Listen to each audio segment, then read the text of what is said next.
mengapa kematian beliau menggemparkan Kairo dengan pemakamannya yang dihadiri lebih dari 500 juta orang. Mari kita simak kisah dari Asosiasi Universitas Islam Mesir ini. Al-Kisah dari kampung kecil bernama Tafahna al-Ashraf, distrik Mittelghamir, provinsi Dakohlia, Mesir, ada 9 orang sarjana miskin lulusan Fakultas Pertanian.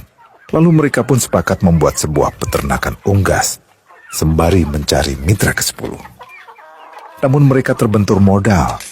Maka dengan sekuat tenaga mereka kumpulkan dari hasil menjual tanah, perhiasan istri, hingga meminjam. Meski tidak banyak terkumpul, namun mencukupi untuk memulai usahanya. Pertanyaan tersisa, siapa mitra yang ke-10? Insinyur Solah, satu dari mereka pun berkata, "Aku sudah menemukan mitra yang ke-10.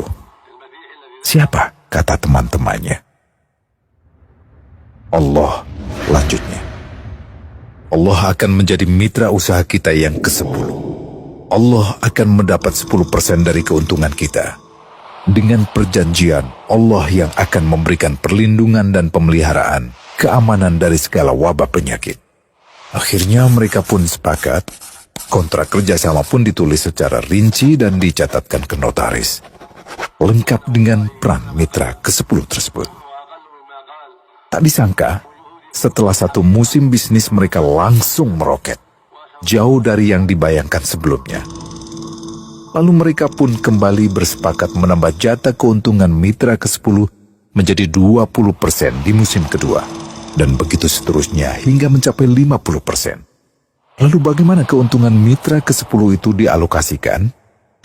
Dimulai dengan membangun sekolah dasar Islam putra, lalu lanjut putri, kemudian sekolah menengah putra, kemudian putri.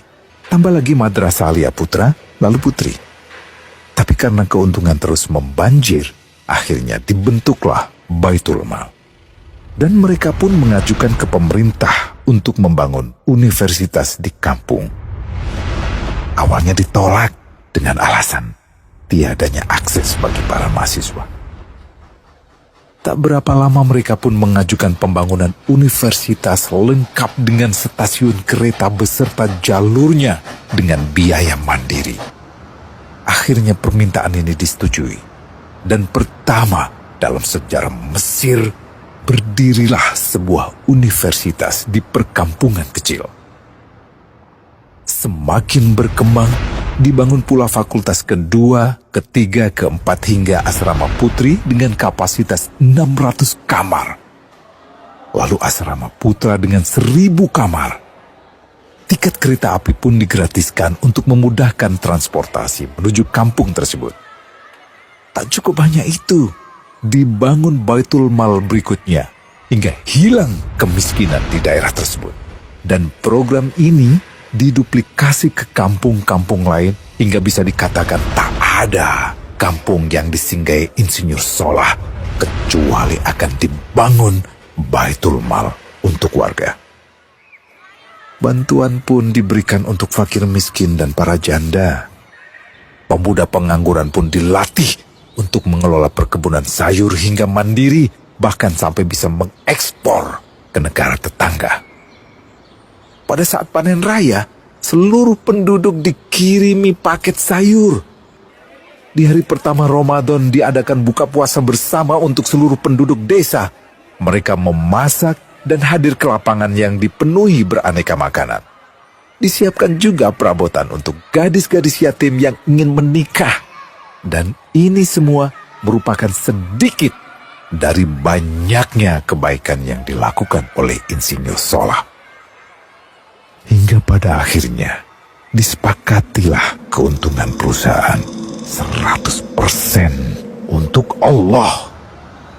Insinyur Solah yang awalnya adalah salah satu mitra usaha berubah menjadi karyawan Allah.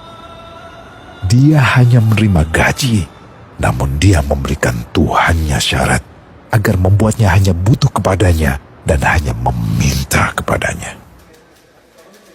Inilah sosok Insinyur Solah Atiyah, aktor utama kisah menakjubkan ini. Keikhlasannya membuat ia sama sekali menolak terkenal di media massa. Dan kini, meski orang yang melibatkan Allah ke dalam bisnisnya ini telah wafat, terbayang seluruh amal jariahnya yang selalu mengalir untuknya. Masya Allah. Pertanyaannya, akankah ini hanya menjadi sebatas kisah saja? Atau menjadi teladan bagi kita untuk mengikuti jejaknya?